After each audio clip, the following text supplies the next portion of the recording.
ইনশাআল্লাহ। তারপরে লিখছেন, একসঙ্গে দুটো দোয়া করলে কি দুটো দোয়াই কবুল হওয়ার সম্ভাবনা আছে? জি, ইনশাআল্লাহ।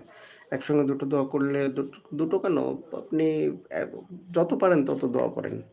আপনি 100টা দোয়া করেন, তাও আল্লাহ তাআলা দিয়ে দেবেন। ওই একটা হাদিস আছে যে সারা পৃথিবীর সমস্ত মানুষ, মানে যারা এসেছিলেন, যারা আসবেন এবং যারা আছেন বর্তমানে, সবাই মিলে একত্রিত হয়ে আল্লাহ তাআলার নিকটে দোয়া করেন, আর আল্লাহ তাআলা যদি সবার ইচ্ছেকে ফুলফিল করে দেন, পূরণ করে দেন, তাহলে আল্লাহর কাছে ততটুকুই কমবে যতটুকু আপনি সমুদ্রের ভিতরে আঙুল উঠে আঙুলে যতটুকু পানি ওঠে ততটুকুই কমবে, আর আল্লাহর সমুদ্রে যতটা পানি আছে ততটা আল্লাহর ভান্ডারে থেকে যাবে, উদাহরণস্বরূপ বলেছেন।